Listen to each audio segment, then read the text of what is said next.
Lord, hallelujah. कलीसिया के सभी लोगों को जय मसीह की। मैं परमेश्वर का एक बार फिर से धन्यवाद देता हूं कि आज की सुबह मुझे मौका मिला है कि मैं आपके साथ प्रभु के वचन को लेके आऊं। और मैं जितने लोग इस समय प्रभु के वचन को देख रहे हैं, मुझे देख रहे हैं, मैं आप सबको धन्यवाद देता हूं कि आप मेरे वचन को देख रहे हैं और आशीषित भी हो रहे हैं। मेरा ये विश्वास है। मैं धन्यवाद देता हूं परमेश्वर को कि सच में ये परिस्थितियाँ जो हमारे सामने, ये हमें बहुत कुछ नई बातों को सिखा रही हैं। और मैं विश्वास करता हूँ कि परमेश्वर हमारे जीवन में कुछ अद्भुत कामों को कर रहा है और चमत्कार हो रहे हैं। और मैं विश्वास करता हूँ कि परमेश्वर हम सब के लिए भलाई को लेके आ रहा है। हालेलुया। किसका वचन कहता है कि अपने समय पर सब कुछ सुंदर करेगा। और उसका वचन कहता है कि वो सारी बातें मिलकर हमारे लिए भलाई को उत्पन्न करेगा। Praise the Lord, hallelujah. मैं धन्यवाद देता हूँ प्रभु को। क्यों ना जब हम प्रभु की उपस्थिति में जा रहे हैं, जब हम प्रभु के वचन में जा रहे हैं, हम अपने स्वरों को झुकाएं, कुछ देर अपनी आंखों बंद करें और धन्यवाद दें उस परमेश्वर को। हालेलुया। रीशा खरांतो रिया रबासा। और क्षमा मांगे। It is good when we come to the alter, जहाँ हम प्रभु की वेदी के आगे आए, अपने गुनाहों की क्षमा मांगे परमेश्वर से। पवित्र परमेश्वर, क्षमा मांगते हैं, क्षमा मांगते हैं प्रभु। अगर हमारे जीवन से ऐसी कोई भी बात प्रभु जो तेरी महिमा को ठेस पहुंचाती है, हमें क्षमा कर। कि जब हम तेरी वेदी के आगे आए प्रभु, तो हम निष्पाप प्रभु जी, हमारे भेंटों को तू ग्रहण कर हमें पवित्रता में लिए चल प्रभु जी। जब हम तेरी वेदी के आगे आए हैं प्रभु, हम प्रार्थना करते हैं परमेश्वर कि ये वचन जो प्रभु जी आपने मेरे मन में डाला है प्रभु, लोग इस वचन को सुने और उसे ग्रहण करें प्रभु जी, और उनके लिए आशीष का कारण हो। अगर कोई किसी भी प्रकार से, किसी भी तरीके से तकलीफ में है, खुदावन ये वचन उसके लिए आशीष का कारण हो। मेरी प्रार्थना है प्रभु, जब हम इस वचन को सुनते हैं प्रभु, ये हमारे पाँव के लिए दीपक और मार्ग के लिए उजाला ठहरे। मैं धन्यवाद देता हूँ एक बार फिर से परमेश्वर। और मैं प्रार्थना करता हूँ प्रभु, ये वचन जो दो धारी तलवार है, वो हमारे हृदय को छेदे प्रभु, ताकि हम अपने हृदय परिवर्तित कर सकें और वापस आपकी ओर आ सके। हम धन्यवाद के साथ विनती यीशु के नाम से मांगते हैं, आमीन। Praise the Lord, hallelujah. जब मैं इस बात के लिए सोच रहा था कि मैं आज के वचन को क्या करूं और क्या प्रचार करूं, मैं परमेश्वर धन्यवाद देता हूं कि प्रभु अपने लोगों से बात करता है।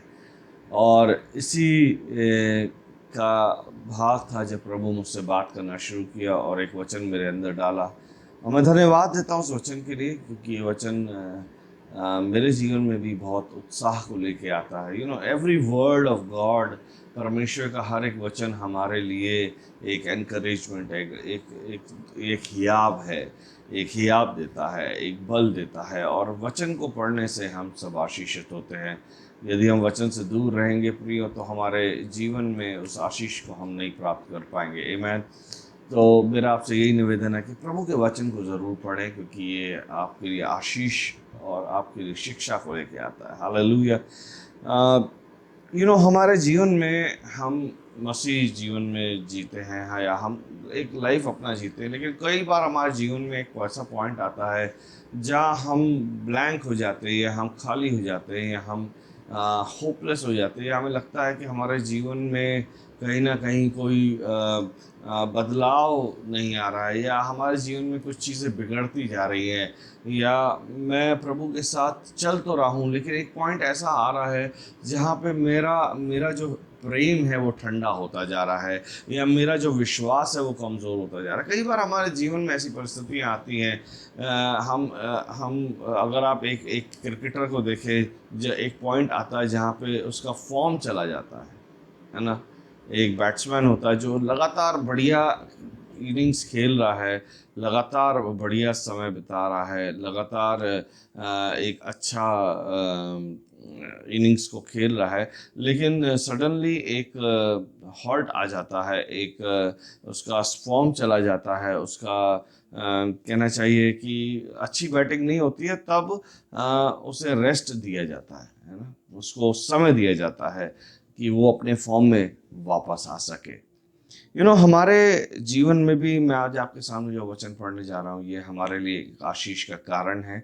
और मेरे साथ निकालें प्रभु के वचन में से जो कि पाया जाता है यशाया की पुस्तक, उसका 40 अध्याय, यशाया उसका 40 अध्याय, उसका 31 वचन। हाँ, मेरे साथ पढ़ेंगे यशाया उसका 41 अध्याय, उसका 31 वचन, जो कहता है, परंतु जो यहोवा की बाट जोते हैं वे नया बल प्राप्त करेंगे, वे उकाबों के समान उड़ेंगे, वे दौड़ेंगे और श्रमित ना होंगे, चलेंगे और थकित ना होंगे। आमीन, हालेलुया। मैं एक बार फिर से आपके लिए इसको पढ़ देता हूँ। वो कहता है, परंतु जो यहोवा की बाट जोते हैं वे नया बल प्राप्त करते जाएंगे, वे उकाबों के समान उड़ेंगे, वे दौड़ेंगे और श्रमित ना होंगे, चलेंगे और थकित ना होंगे। आमीन।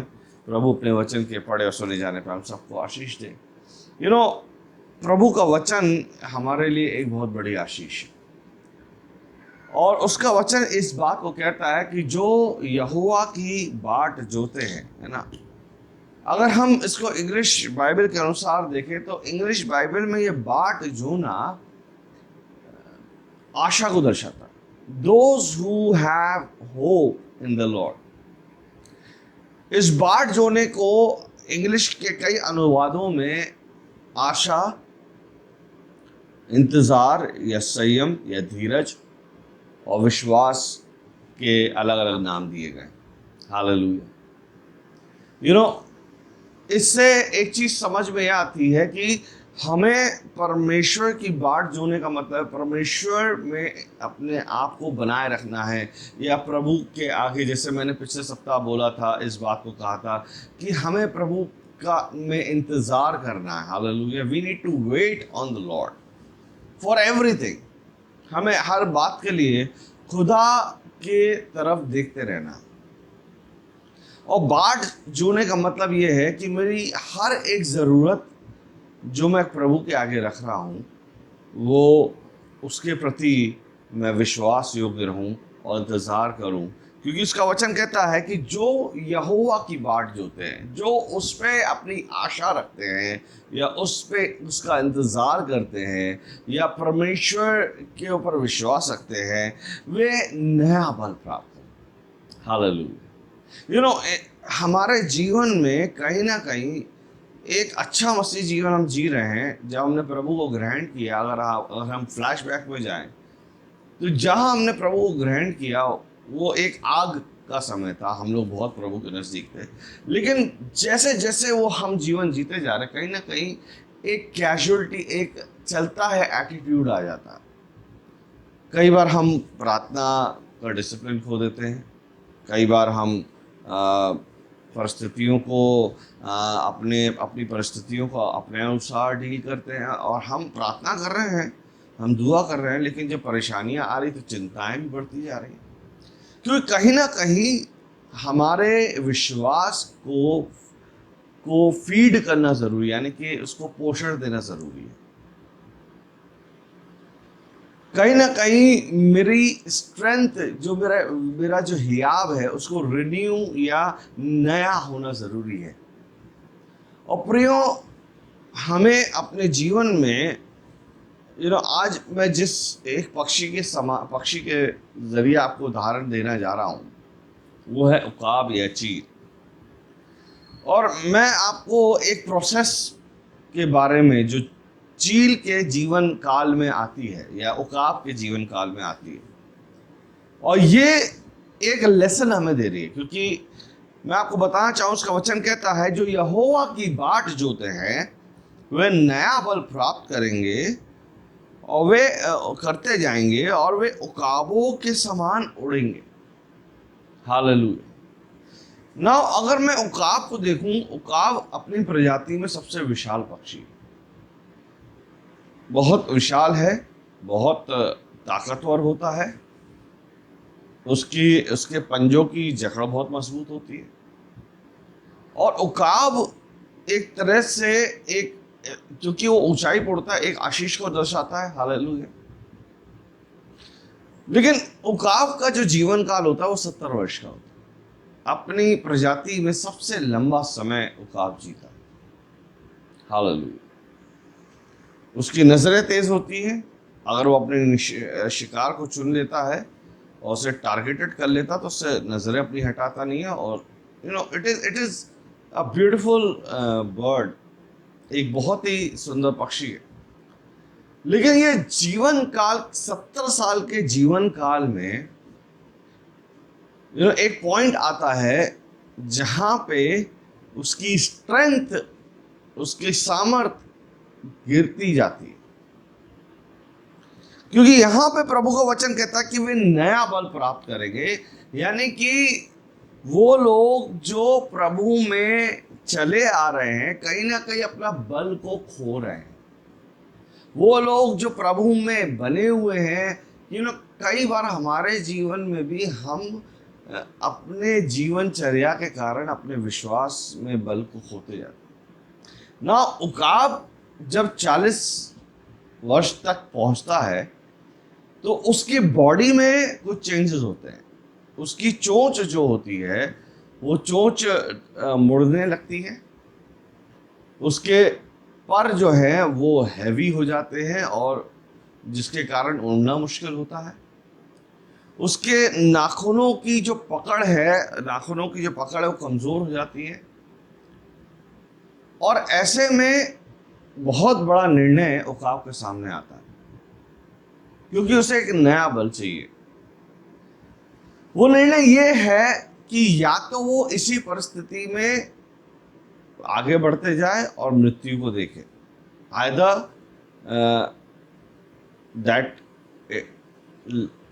इट डाई और रिन्यू द स्ट्रेंथ, नया बल प्राप्त करें। अब उकाव को नया बल प्राप्त करने का प्रोसेस ये है कि उकाव सबसे पहले ऊंची चोटी पे, जहाँ पे उसका नेस्ट होता है, जहाँ पे उसका घोंसला होता है, वो वहाँ जाता है और चोटी पे, पहाड़ की चोटी पे वो सबसे एकांत में जाता है। हालेलुया। और एकांत में जाके सबसे पहली चीज वो ये करता है कि चट्टान पे अपनी चोंच को जब तक मारता रहता है जब तक वो चोंच टूट ना जाए या निकल ना जाए, बाहर ना आ जाए। ध्यान से सुनिएगा इस चीज को। वो तब तक अपनी चोंच को चट्टान पे मारता रहता है कि इसकी चोंच निकल ना जाए। जब उसकी चोंच निकल जाती, जो मुड़ी हुई और जिसकी क्षमता खत्म हो चुकी है, एक पेनफुल प्रोसेस में वो बार बार मारता रहता है। और ये कोई अच्छी चीज नहीं है। ये एक तरह से दांत तोड़ने के समान है कि हम अपने दांत को खुद तोड़ रहे हैं। और जब वो उस चोंच को तोड़ देता है, उस प्रोसेस में आता है, रिन्यूअल के प्रोसेस में, तो उस रिन्यूअल के प्रोसेस में ये पेनफुल प्रक्रिया से गुजरता है। जब उसकी चोंच वो निकल जाती, जो पुरानी चोंच है वो निकल के हट जाती है, तो वो इंतजार करता है कि नई चोंच निकले, नई चोंच निकले। और धीरे धीरे धीरे धीरे धीरे धीरे दिन प्रतिदिन उसकी नई चोंच आना शुरू हो जाती है। आप पिक्चर में देख सकते हैं। जब वो नई चोंच आ जाती है तो वो नई चोंच ब्रांड न्यू, धारदार और ठोस होती है। जब उसकी चोंच आती है तो वो सेकंड प्रोसेस में आता है। वो सेकंड प्रोसेस ये है कि वो अपनी चोंच से जो उसके नाखून होते हैं, जो लंबे लंबे नाखून जिनकी ग्रिप खत्म हो चुकी, वो उसको उखाड़ना शुरू कर देता है और एक एक करके अपने दोनों पंजों के नाखूनों को उखाड़ देता है। Now it is also painful. कभी आप उस अनुभव से गुजरे हैं जहाँ पे आपने अपने हाथ के नाखूनों को उखाड़ा है। हम कई बार नेल कटर चलाते हैं और थोड़ा सा भी ज़्यादा जड़ तक कटे, थोड़ा सा भी ज़्यादा कट जाए अंदर तक तो जान निकल जाती है ना। उकाब एक रिन्यूअल, एक नए बल के प्रोसेस में है, प्रक्रिया में है। तो वो उस नाखूनों को जिनकी पकड़ कमज़ोर हो चुकी है, उस नाखूनों को उखाड़ देता है और धीरे धीरे धीरे धीरे धीरे धीरे धीरे धीरे नए नाखून आना शुरू हो जाते हैं। हालेलुया। जब वो उखाड़ रहा होता है वो तकलीफ में होता है, जब वो चोंच को तोड़ रहा होता है वो तकलीफ में होता है, लेकिन अब जो चोंच आई है वो ज़्यादा ताकतवर है, वो ज़्यादा धारदार है, वो ज़्यादा नुकीली है और नई है। आमीन। इसके साथ साथ जैसे ही वो आगे बढ़ता है तो उसके नाखून आने लगते हैं, और ये जो नाखून होते हैं ये बहुत ताकतवर होते हैं, बहुत नुकीले होते हैं, और वापस जो उसकी पकड़ है वो मजबूत हो जाती है। Hallelujah. Now the third process, तीसरी प्रक्रिया ये है कि अपनी चोंच से वो उन परों को जो पर भारी हो गए हैं उसे वो उखाड़ना शुरू कर देता है। वो उखाड़ता जाता है, उखाड़ता जाता है, उखाड़ता जाता है, हर वो पर जो भारी हो गया है और जो पुराना हो गया उसको उखाड़ता है। बाकी गीत देख के समझ देखने से तो ये लगेगा कि हाँ अब ये अंत आ गया है, देख के तो लगेगा कि हाँ ये मरने पर है, लेकिन वो अपने हर एक पर को, हर एक भारी पर को जो पुराने हो चुके हैं उखाड़ता है, और फिर वो उस प्रोसेस में आता है और कई दिनों तक वो उस इंतज़ार करता है, और जब इंतज़ार ख़त्म होता है नए पर आना शुरू हो जाते हैं, नया पर आते हैं, और नए पर आने के बाद जब वो उसकी टेस्टिंग करता है, जब वो उसको फैलाता है, एक नई स्ट्रेंथ, एक नया हालेलुया रिखाराबा शतरोंदो रबासिया hallelujah. Now what is happening कि वो एक पेनफुल प्रोसेस, क्योंकि पंख उखाड़ना आसान बात नहीं है। आप अपने बालों को उखाड़ें आपको समझ में आएगा, उससे ज़्यादा तकलीफ होता है पंख उखाड़ना। वो पंखों को जब वो उखाड़ रहा है तो तकलीफ तो है, लेकिन जब वो उस इंतज़ार में है और जब वो नए पर आए हैं, ये नए पर उसको फिर से वो स्ट्रेंथ दे रहे हैं, वो उसको जब वो फैला के हिला रहा है तो वो फिर से एक नई सामर्थ, एक नए लिफ्ट को प्राप्त कर रहा है, और तब वो रिन्यू हो जाता है। हालेलुया। उस प्रभु का वचन कहता है, जो यहोवा की बाट जोते हुए नया बल प्राप्त करते जाएंगे वे उकाव के समान उड़ेंगे, वो दौड़ेंगे और श्रमित ना होंगे, चलेंगे और थकित ना होंगे। कई बार हमारे जीवन में हम अपना एक लाइफ प्रोसेस जीते, कई बार हमारे जीवन में एक ऐसे समय आते हैं जहाँ पे हमें अपने आप को जांचना जरूरी है, हमें अपने आप को देखना जरूरी है। जिस तरह उकाव सेल्फ एनालिसिस, अपने आप का आकलन करके उसको समझ में आता है, क्योंकि यदि वो उस 40 वर्ष की आयु में वो अगर अपने उस रिन्यूअल या नए बल के प्रोसेस में नहीं आएगा तो वो मर जाएगा। लेकिन जब वो रिन्यू हो जाता है, जब नई चोंच, नए पंजे और नए पंख आते हैं, वो अगले 30 साल तक और जी पाता है, यानी कि 30 years more with the renewed strength, 30 साल नए बल के साथ, फिर वही धार, वही आक्रामकता, वही नया बल।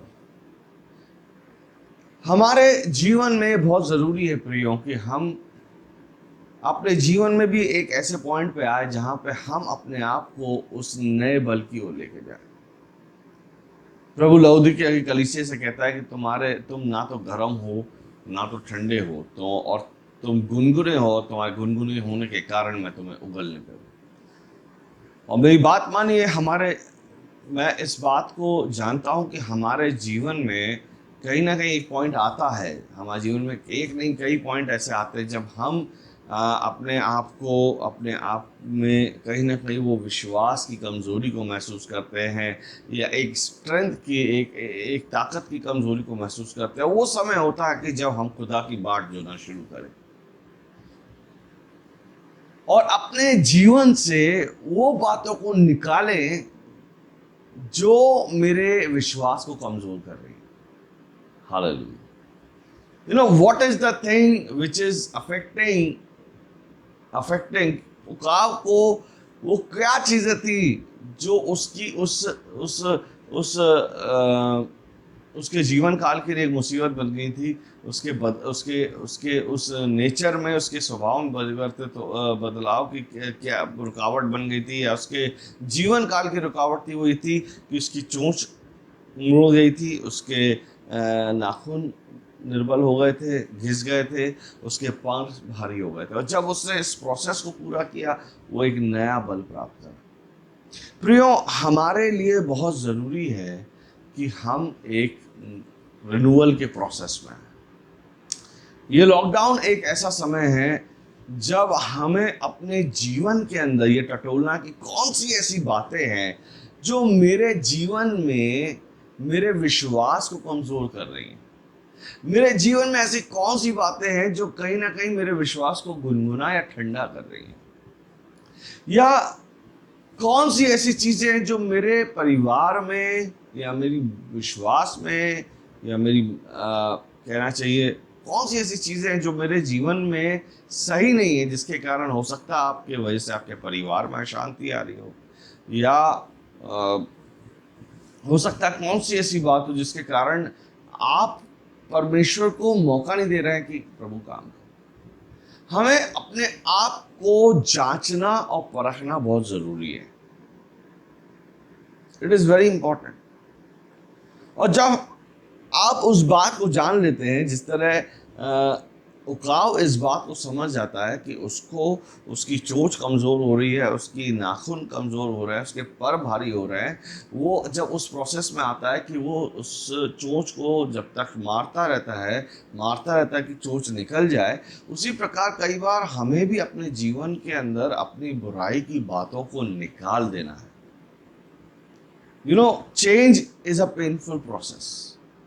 अगर हमारे जीवन में कोई आदत जो काफ़ी समय से चली आ रही है और वो मेरे विश्वास को कमज़ोर कर रही है, या मेरे विश्वास को या मेरे विश्वास में एक रोड़ा बन रही है, या मेरे परिवार के लिए एक रोड़ा बन रही है, या मेरे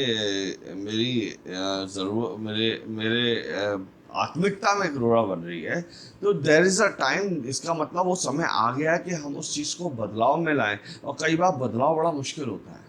it is a painful process. But अगर अगर अपने अंदर वो बदलाव को नहीं लाएंगे, तो it is going to be, तो हमारे लिए एक तरह से ठंडापन या आत्मिक मृत्यु हमारा डिसीजन हमारा है। उकाव के सामने एक डिसीजन है।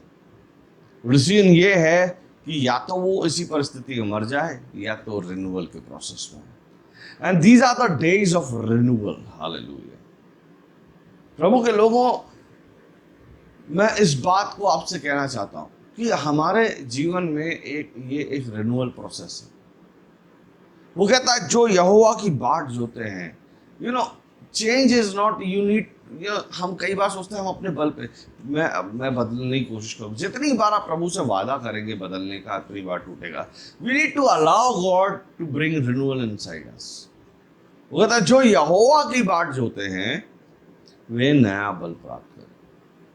We need to pray hard. हमें प्रार्थना करना है। अगर आपके जीवन में कोई गलती है, मान लीजिए हो सकता है आपका क्रोध आपकी बड़ी गलती, आपका क्रोध आपका एक बहुत बड़ा रोड़ा है आपके परिवार के लिए और आपके विश्वास के लिए। हो सकता है आपका आलस आपका सबसे बड़ा रोड़ा है आपकी आत्मिकता और प्रभु के साथ आपके संबंध के लिए। हो सकता है कि धन का लोभ या सांसारिक बातें आपके सामने रोड़ा है, या आपका बहुत ज़्यादा इमोशन होना आपका रोड़ा आपके सामने एक रुकावट है। You know the best. आप जानते हैं कि आपके जीवन में कौन सी ऐसी चीज़ है जिसको निकल जाना ज़रूरी है, जिसको दूर होना ज़रूरी है। क्योंकि अगर आप रिन्यूअल के प्रोसेस में या नए बल की प्रक्रिया में नहीं आएंगे, तो प्रियो हमारे लिए आत्मिक मृत्यु तैयार है। अगर उकाव उस प्रोसेस में नहीं जाएगा, अगर वो अपने आप को एकांत में लेकर नहीं जाएगा, तो कहीं ना कहीं वो मर जाएगा। हालेलुया। प्रियो, it is very important that we come in the presence of God. हमारे लिए बहुत ज़रूरी है प्रियो कि जिस तरह उकाव अपने आप को एकांत में लेके जाता है, अपनी चोंच को तोड़ता है, अपने नाखूनों को निकालता है, अपने परों को निकालता है, हमारे लिए बहुत ज़रूरी है कि हम एकांत में जाए और खुदा के सामने खुदा की बाट जोए और खुदा से कहे कि खुदा मेरे जीवन में ये गलतियां हैं, प्रभु मेरे जीवन में ये प्रॉब्लम्स है, मेरे जीवन में अविश्वास है, मेरे जीवन में क्रोध है, मेरे जीवन में व्यभिचार है, मेरे जीवन में लुचपन है, या मेरे जीवन में प्रभु जी लालच है या घमंड है प्रभु, मेरे जीवन में संसार की बातें हैं प्रभु। ओ प्रभु मेरे जीवन से इन बातों को दूर कर। जब आप एकांत में अपने खुदा के साथ बैठते हैं और उसकी बाट जोते हैं, बाइबल में लिखा है, प्रभु का वचन कहता है वो नया बल देता है। हालेलुया। नया बल का मतलब है, नया बल का मतलब है यानी कि आपने पहले, आप वो व्यक्ति नहीं है जो एकदम प्रभु में आए, या आप वो व्यक्ति नहीं है जो अभी बदलाव में आए, लेकिन वो व्यक्ति है जो पहले बदलाव में आए लेकिन अब आपका बल कम घटता जा रहा है। प्रियो, मैं आपको बताना चाहता हूं, अगर हम कई बार उसका वचन कहता है कि वे दौड़ेंगे और थकित नहीं होंगे। एक प्रोसेस दिया। देखिए, एक दिन में चोंच नहीं उगती, एक दिन में नाखून नहीं उगते, एक दिन में पर नहीं उगते। जब उसने अपनी चोंच, उकाब ने अपनी चोंच को तोड़ी, वो इंतजार किया और वो इंतजार का प्रतिफल ये मिला कि उसको धीरे धीरे धीरे धीरे धीरे धीरे उसकी नई चोंच आने लगी। जब उसने नाखून उखाड़े, वो इंतजार किया और धीरे धीरे धीरे धीरे उसके नए नाखून आए। जब उसने पंख उखाड़े, उसने इंतजार किया। प्रियो, कई बार हमारे जीवन में बदलाव में दर्द होगा, तकलीफ आएगी, क्योंकि बाइबल में यही लिखा, प्रभु कहता है यदि कोई मेरे पीछे आना चाहे, मैं का इनकार करे। और ये मैं का इनकार या ये बदलाव जो है, ये प्रोसेस है, इट्स एवरीडे प्रोसेस है, ये प्रतिदिन की प्रक्रिया है। हम सोचे कि हाँ, मैंने प्रभु को ग्रहण कर लिया, मेरे जीवन से सब कुछ चला गया है, मेरे जीवन से सब कुछ दूर हो गया, आप खत्म, मैंने हमेशा आप जानते हैं, आप जिस तरह अपने उद्धार को प्राप्त करें उस तरह आप अपने उद्धार को खो सकते हैं। प्रभु लौदीकिया की कलीसिया से कह रहा था, वो लौदीकिया की कलीसिया जो खुदा की एक कलीसिया थी, विश्वासियों की मंडली थी, और प्रभु कह रहा तुम्हारा विश्वास ना गर्म है ना ठंडा है, तुम गुनगुने हो चुके। यानी कि वो एक समय गर्म थे, अब गुनगुने हो गए और प्रभु ने उगल नहीं पाया। कलीसिया प्रभु के लोगों, मेरा आपसे यही कहना है, I am not going to speak much, मैं एक शेयर कर रहा हूं अपने हार्ट को, कि ये जो प्रभु ने मौका दिया है, आप जानते हैं कि भले ही अनलॉकडाउन 1 के प्रोसेस में है, लेकिन अभी भी चर्चेस खोलने का कई जगह पे अनुमति नहीं है, मेरे शहर में नहीं है इस समय। मैं इसको यही सोच के चल रहा हूँ, प्रभु मेरे को वो मौका दे रहा है कि मैं रिन्यू करूँ, and the best way is go alone, अकेले जाओ, उकाब के समान एक कोने में जाओ, खुदा के साथ मिलो, प्रभु के साथ बैठो, बोलो प्रभु मेरे जीवन में ये गलतियाँ हैं, मुझे नया बल दे, मैं जब वापस आऊँ प्रभु मुझे एक नया साहस दे, मेरे अंदर वही पुरानी धार आ जाए, वही आग मेरे अंदर आ जाए, वही पहला सा प्रेम। प्रभु का वचन कहता तूने पहला सा प्रेम खो दिया। Lord you bring me back to that old fire. वो दिन मुझे वापस लिया जिस दिन मैंने तुझे ग्रहण किया था, मैं घंटों प्रार्थना बिताया करता था। हालेलुया। तब जब आप रिन्यू हो जाएंगे, वो कहता है कि वे दौड़ेंगे और श्रमित नहीं होंगे, यानी कि you will run and you will not feel tired. वो कह रहा आप प्रभु में जुटेंगे, आप थकेंगे नहीं, आप निराश नहीं होंगे। निराशा की बातें आएंगी, स्ट्रगल आएंगे, लेकिन आपको टच नहीं कर पाएंगे। आप चलेंगे थकित नहीं होंगे, यानी कि जब आपका स्ट्रेंथ रिन्यू हो जाएगा, शैतान कितनी भी रुकावटें, कितने भी हर्डल्स, कितनी भी प्रॉब्लम लेके आए, लेकिन आपको हिला नहीं पाएगी। वो कब होगा? जब आप नया बल प्राप्त करेंगे। उस नए बल को, उस रिन्यूअल प्रोसेस में आने के द्वारा आप एक तरह से फिर से जवानी में आ जाएंगे, फिर से प्रभु में एक जवान हो जाएंगे। यानी कि एक जब उकाव उस सब चीज़ों को प्राप्त कर चुका, वो almost as a renewed in strength, यानी कि एक जवान उकाव के समान हो गया। हालेलुया। प्रियो, आज मैं आपसे बस इतना ही कहना चाहता हूँ, गो एकांत में जाए, सिट विद द लॉर्ड, प्रभु के साथ बैठे और अपने आप को फिर से नए बल को प्राप्त करें। प्रभु की बाट जो है, यस, प्रभु की बाट जो है,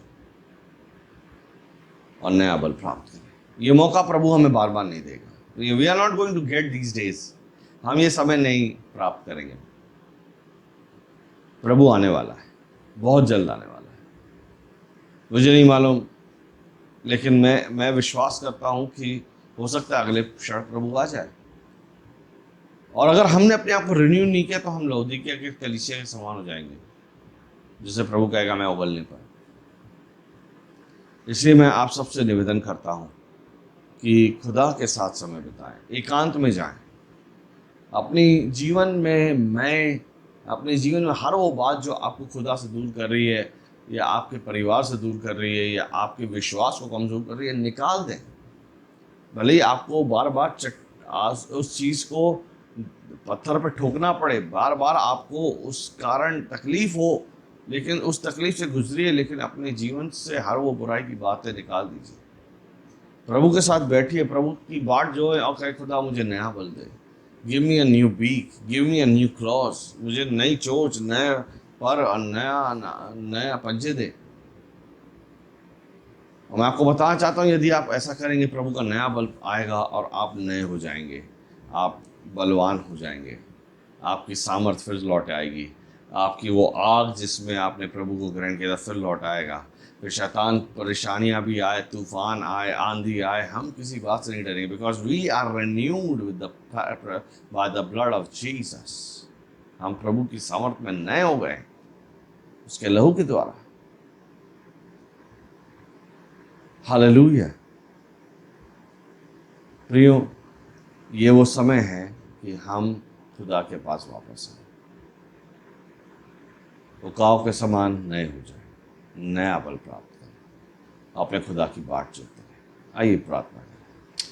पवित्र महान परमेश्वर, मैं आपके चरणों में आता हूँ, मैं धन्यवाद देता हूँ परमेश्वर तेरे लोगों के लिए जिन्होंने इस वचन को सुना है, और मैं विश्वास करता हूँ ये वचन हमारे जीवन में आशीष को लेके आएगा।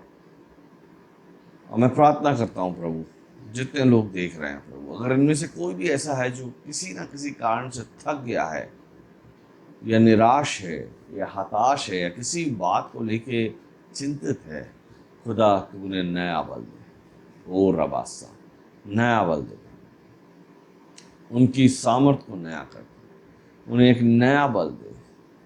और होने दे प्रभु, जब वे तेरी बाट जो है प्रभु तेरे नाम से, जब वो तुझ पे विश्वास करे, जब तुझ पे आशा रखे और तुझ पे इंतज़ार करे, खुदा तुम उनको नया कर, नए पर दे, और रुकाव के समान प्रभु उनको ऊंचाई पे उड़ा। ओ रबाबाशिया, पवित्र आत्मा में प्रार्थना करता हूँ, अगर कोई भी इस समय निराशा के दौर से गुजर रहा है, खुदा मैं कहता हूँ प्रभु तूने सारी बातों मिलके, प्रभु तेरा वचन कहता है तू सारी बातें मिलके भलाई को उत्पन्न करती है, तू भलाई को उत्पन्न करने जा रहा है। अगर कोई चिंतित है प्रभु, उसी समय तेरा विश्वास उसके अंदर आए कि खुदा तू सारी बातें मिलके भलाई को उत्पन्न कर रहा है। और प्रभु जो अगर कोई भी परेशानी के दौर में, मैं इसी समय कहता हूँ तेरी भलाई प्रकट हो, तेरा विश्वास आए उनके हृदय के अंदर, और ब्रेक थ्रू आए। यीशुआ, मैं धन्यवाद देता हूँ, बिनती यीशु आपके नाम से मांगता, आमीन। मैं धन्यवाद देता हूँ फिर से बड़े सब्र के साथ आपने मेरे वचन को सुना है, प्रभु के वचन को सुना है। और यही आपसे कहूँगा, अगर आपको इस वचन को अच्छा लगा है तो आप और लोगों तक बांटिए, और लोगों तक इसको शेयर कीजिए, और प्रभु आपको आशीष दे, प्रभु में बने रहे, नया बल प्राप्त करें, वो काव के समान बने। यीशु के नाम में जय।